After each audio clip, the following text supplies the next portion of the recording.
नमस्कार, मैं हूं विनय सिंह। आज के खास एपिसोड में आपका स्वागत है। और हाईकोर्ट का जजमेंट आया और सब कुछ उथल पुथल हो गया, इसलिए आज खास बातचीत करेंगे इसी पर। जेपीएससी पर भी खबर बताएंगे, लेकिन सबसे पहले आपको बता दें कि राज्यपाल का साथ मिला है उन 8,000 युवक युवतियों को जो नौकरी से बर्खास्त कर दिए गए। यानी कि जजमेंट का सबसे ज़्यादा असर जिनके ऊपर पड़ा, साथ ही साथ पंचायत सचिव को लेकर के जो असमंजस की स्थिति बनी हुई है उस पर भी बात करेंगे। टीजीटी का मसला 11 जिलों में कहां पहुंच रहा है और क्या ये मामला अब सुप्रीम कोर्ट चला जा रहा है, तमाम चीज़ों पर हमारी नज़र होगी। लेकिन आज विश्लेषण करते हुए ये बताएंगे कि जो हम तक खबर आती है उस खबर में बहुत से लोग ये बोलते हैं कि सर आप वो डॉक्यूमेंट्स दिखा दीजिए, लेकिन बहुत सी चीज़ें कॉन्फिडेंशियल होती है जो आपको हम डायरेक्ट नहीं दिखा सकते। सभी लोगों से फ़ोन पर हम बात नहीं कर सकते हैं और हर मैसेज का जवाब नहीं दे सकते हैं। यानी कि वीडियो में काफ़ी कुछ बता दिया जाता है, इसके बाद इंडिविजुअल इससे संबंधित प्रश्न ना करें। इससे संबंधित क्वेश्चन और फ़ोन करने से आपको लाभ नहीं हो पाएगा, क्योंकि दिन भर हमारी क्लासें चलती रहती है जेपीएससी, यूपीएससी और बीपीएससी वाली अलग अलग सेगमेंट के लिए। उससे जुड़े हुए विद्यार्थियों का हम क्लास लेते रहते हैं, इसलिए सीधा बातचीत आपके साथ में नहीं हो पाता है। फिर भी सारी चीज़ों की स्थिति को हम स्पष्ट कर देते हैं। तो चलिए आज की खबरों की शुरुआत करते हैं कि राज्यपाल का तो साथ मिला, पूर्व कई विधायकों का साथ मिला और फिलहाल जमशेदपुर पूर्वी के विधायक सरयू राय का भी साथ उन 8,000 बच्चों को मिल चुका है जिन्हें नौकरी से बर्खास्त करने की अब अनुशंसा आ रही है। यानी कि जो जजमेंट आया हाईकोर्ट का उससे सीधे तौर पर ये 8,000 बच्चे प्रभावित हो रहे हैं। 13 जिले वाले 8,000 लोगों को नौकरी बचाने की कोशिश शुरू हो गई है। हमारा सवाल ये है कि क्या हाईकोर्ट केस में जब ये सुनवाई हो रही थी, क्या सरकार ने उस समय पक्ष को सही से नहीं रखा? आज जिस प्रकार से राजीव रंजन जी का पक्ष आ रहा है, आज जो संवेदना व्यक्त कर रहे हैं, क्या ये पहले नहीं किया गया था? क्या हाईकोर्ट को सही जानकारी और तथ्य उपलब्ध नहीं करवाया गया? आज जिस तर्क को सरकार दे रही है, सरकार बोल रही है कि वो सुप्रीम कोर्ट जाएगी, ये काम क्या पहले हाईकोर्ट में ये तर्क देना चाहिए था? आंध्र प्रदेश नियोजन नीति को बताया जाना चाहिए था, जिसमें कि नौकरी को बहाल रखते हुए एक जजमेंट सुनाया गया था सुप्रीम कोर्ट के द्वारा में। राज्यपाल से जब विद्यार्थियों ने मिला, वीडियो कॉन्फ्रेंसिंग से भी बात हुई, राज्यपाल महोदया ने साफ तौर पर कहा कि ये 8,000 बच्चों के साथ अन्याय हुआ है, इसमें उनका कोई लेना देना नहीं था। यानी कि सरकार की अनुशंसा को उन्होंने लागू करवाया था, इससे उन विद्यार्थियों को कोई भी प्रॉब्लम नहीं होनी चाहिए थी। अब जब दिक्कत आ गई है तो वर्तमान सरकार इसके लिए कृतसंकल्प है कि उसकी नौकरी को बचाया जाए। वहीं दूसरी ओर 13 जिले में स्टूडेंट फिर से तैयारी मोड में आ गए हैं। यानी कि जिन विद्यार्थियों का चयन नहीं हो पाया था वे सारे लोग अब तैयारी में लग गए हैं। उन्हें लगता है कि हाईकोर्ट का फैसला को अमल में लाने के लिए एक नई चयन प्रक्रिया शुरू होगी, नया रिटेन परीक्षा शुरू होगा।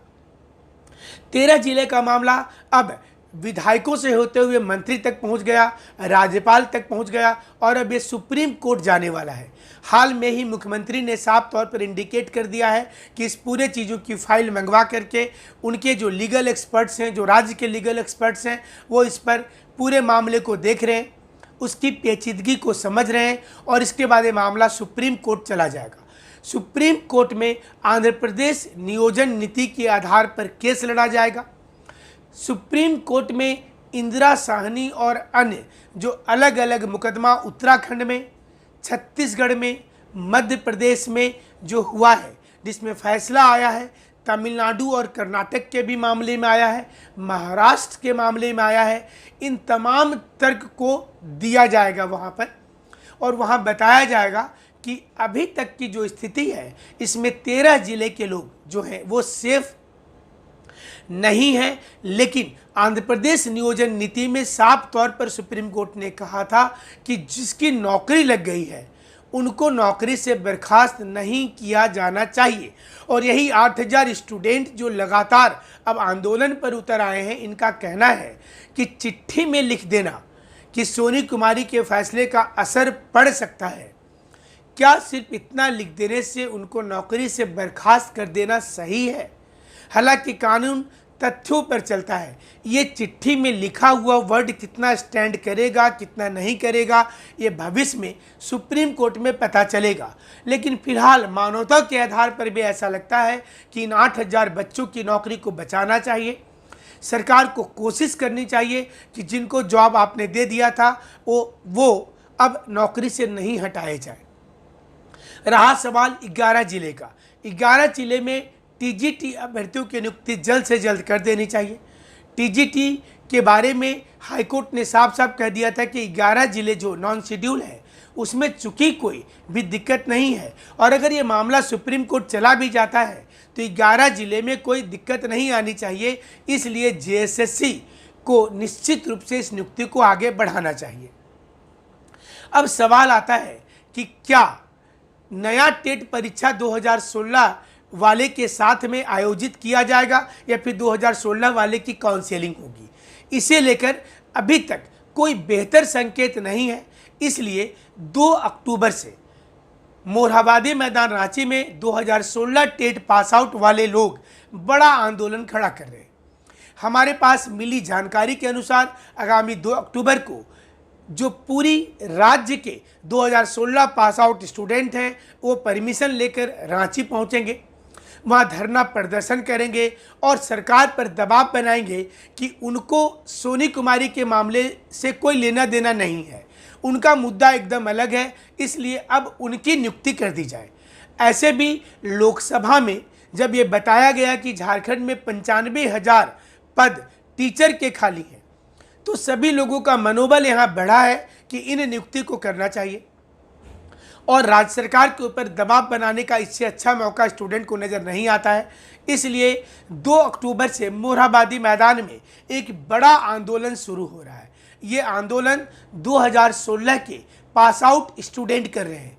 उम्मीद की जा रही है कि इस आंदोलन में उन्हें अन्य दूसरे स्टूडेंट का भी समर्थन मिल जाएगा। इससे ये बहुत बड़ा मामला बन जाएगा। हम आपको ये जानकारी दे दें कि टीचर को लेकर के इस समय 3 प्रकार की विचारधाराएं चल रही हैं। 2013 में जो लोग पास किए थे उनके भी 50,000 लोगों को अभी तक नौकरी नहीं मिली है, वो भी बेरोजगार बैठे हैं।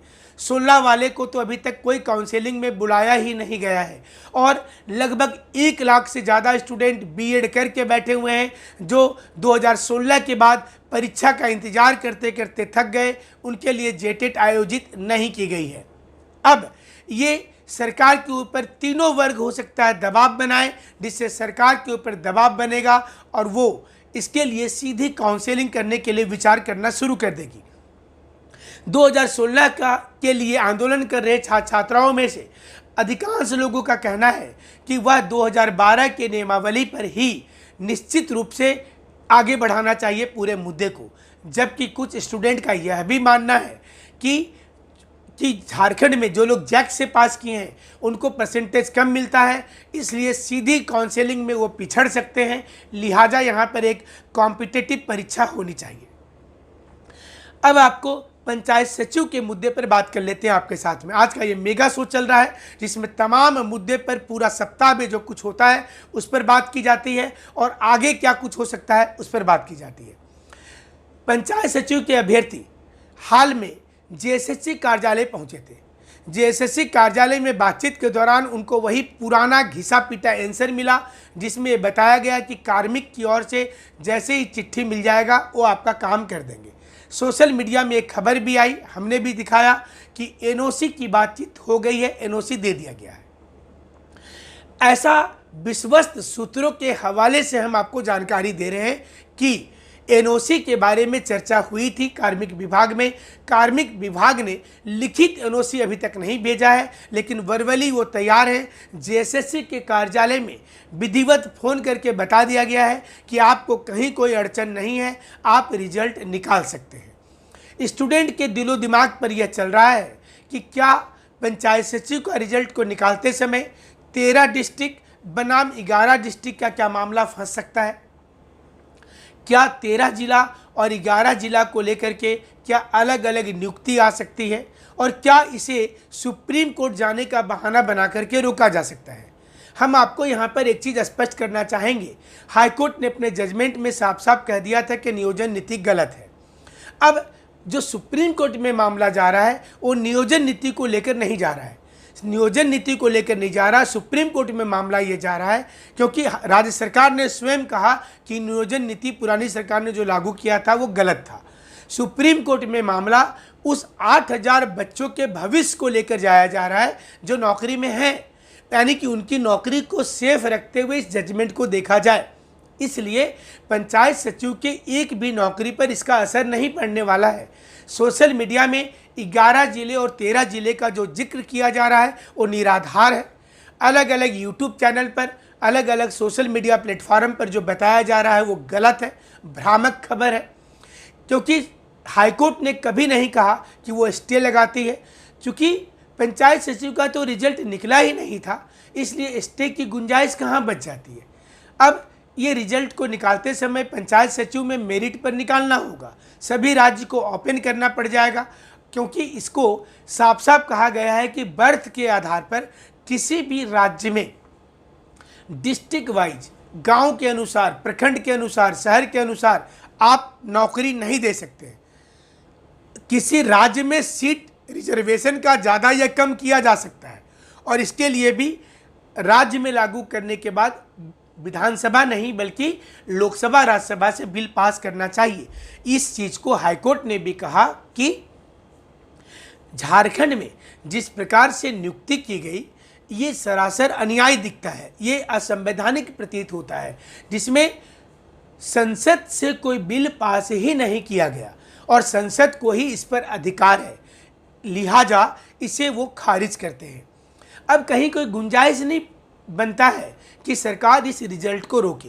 साथ में कांस्टेबल को लेकर के, उत्पाद सिपाही को लेकर के, दरोगा को लेकर के जो संशय थी वो भी क्लियर हो चुका है कि इसके लिए भी रिजल्ट को निकाल देना चाहिए।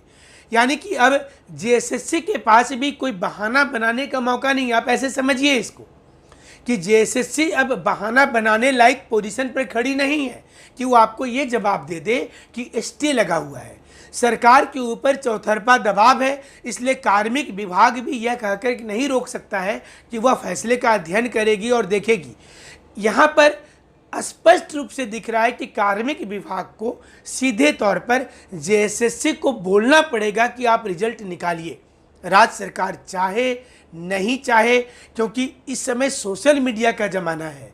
खबर 2 मिनट में फैल जाती है, सरकार के ऊपर तुरंत से दबाव बनना शुरू हो जाता है। सरकार नहीं चाहेगी कि उपचुनाव के पहले उसके अगेंस्ट में कोई अंडर करंट चले और उपचुनाव को सरकार हार जाए। इसमें झारखंड की वर्तमान सरकार की बहुत किरकिरी होगी। इस किरकिरी के कारण समीकरण बदल सकता है। अगर विपक्ष में 3-4 विधायक बढ़ जाते हैं तो सरकार ऊपर लेवल पर चेंज भी हो सकता है, क्योंकि आप ऐसे अंक गणित का खेल भारत के हर राज्य में देखते रहते हैं।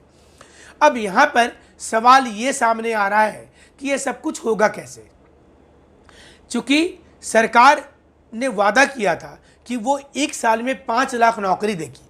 अमूमन हर राज्य सरकार जब फॉर्म होती है उसके पहले जो भी वादा किया जाता है, ये गवर्नमेंट कोशिश करती है कि वह 5वें साल तक पूरे मामले को खींच कर ले जाए।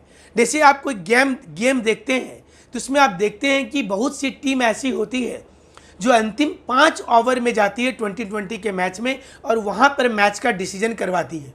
उसी प्रकार से कोई भी राज्य सरकार युवाओं को अपने फंदे में फंसा कर रखती है और उसे बार बार थोड़ी थोड़ी नौकरी का झांसा देते रहती है, लालच देती रहती है, लॉलीपॉप देते रहती है, और उसके बाद जब 5वां वर्ष आता है तो उसमें तमाम वैकेंसी निकलना शुरू हो जाता है। पिछली सरकार को देख लीजिए, वर्तमान में बिहार सरकार को देख लीजिए, जहां पर चुनाव होने वाला है, तमाम वैकेंसी आती जा रही है।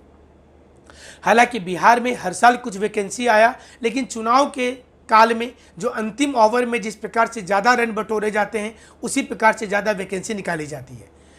अब आप देखिए कि झारखंड में ये पहला साल चल रहा है सरकार का। अभी सरकार को लंबा जर्नी तय करना है, इसलिए सरकार थोड़ा थोड़ा करके वैकेंसी निकालेगी। लेकिन ये थोड़ा वैकेंसी निकालने के लिए भी सरकार को इच्छा शक्ति दिखाना होगा। सरकार के जो आला अधिकारी इस समय में कार्यरत है, उन्हें ये समझना होगा कि आप जिन बच्चों को नौकरी देंगे उनको सैलरी आप अपनी ज़मीन बेचकर नहीं देते हैं। ये मंत्रियों को समझना होगा कि आप अपनी ज़मीन बेचकर इन युवाओं को पैसा नहीं देते हैं, बल्कि जो टैक्स जमा होता है सरकार के पास में, उस टैक्स से ही आप सैलरी पे करते हैं। यहाँ पर आप 5 लाख नौकरी देने का वादा करते हैं, सत्ता में आते हैं, और अगर आप दूसरी सरकार को बोलते हैं कि उसने ऐसा किया था, इसने ऐसा किया था, इसलिए हम भी ऐसा कर रहे हैं, तो युवा ठगे हुए महसूस होते हैं और युवा भविष्य में आपकी किसी बात पर विचार नहीं करेंगे। झारखंड में इन दिनों इसी चीज़ की दिक्कत चल रही है कि जेपीएससी की कई नियुक्ति प्रक्रिया शुरू होती है और उसकी अधियाचना को सरकार बीच में वापस ले लेती है। वर्तमान संदर्भ में असिस्टेंट प्रोफेसर के मामले को आप देख सकते हैं कि असिस्टेंट प्रोफेसर के मामले में सरकार ने अधियाचना वापस लेने की सिफारिश कर दी है। आप समझ लीजिए कि कोई नियुक्ति प्रक्रिया शुरू हुई, 3-3, 4-4 साल तक चलती रहती है और इसके बाद इस प्रक्रिया को वापस लिया जाएगा तो क्या होगा। अब आपको जेपीएससी से जुड़ी हुई खबर बताते हैं कि जेपीएससी में सब कुछ ठीक ठाक लग रहा था कि हो गया है और 7वीं जेपीएससी की वैकेंसी भी आ जाएगी, लेकिन 6ठी जेपीएससी में ही इतने कॉम्प्लिकेशन सामने आ गए कि 7वीं के ऊपर ग्रहण लग गया और जून जुलाई में जो वैकेंसी आने की संभावना थी, ये वैकेंसी अब अक्टूबर में आएगी कि नवंबर में आएगी, कोई भी एक्सपर्ट्स इस पर कोई भी टिप्पणी नहीं कर सकते हैं। सवाल ये सामने आता है कि क्या इसी प्रकार से झारखंड के युवा सोचते रहेंगे। एक और सवाल सामने आ रहा है, सवाल सामने ये आ रहा है कि क्या राज्य सरकार समय रहते कुछ बड़ा फैसला लेगी। इस बार के मॉनसून सत्र में बहुत उम्मीद थी, झारखंड के युवाओं को उम्मीद थी, झारखंड के युवाओं को यह भी उम्मीद थी कि नौकरी की बड़ी बड़ी घोषणाएं होंगी, सोशल मीडिया में चल रहे कैंपेन पर बात होगा, दबाव बनेगा। लेकिन हमने पिछले एक एपिसोड में विश्लेषण किया था कि स्टूडेंट का मंत्री के साथ सेल्फी लेने वाली जो रणनीति होती है, जो उनकी ख्वाहिश होती है, उसका हमने विश्लेषण टेस्ट किया था। आपने देखा होगा कि जब आप किसी मंत्री से मिलने गए होंगे, किसी विधायक से मिलने पहुंचे होंगे, तो उस विधायक ने आपको बड़े बड़े आश्वासन दिए होंगे।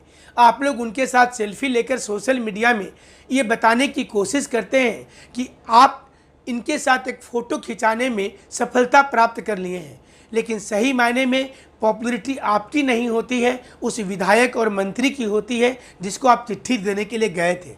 इसलिए हमने बताया था कि सेल्फी मोड वाली राजनीति से ऊपर उठ जाना है।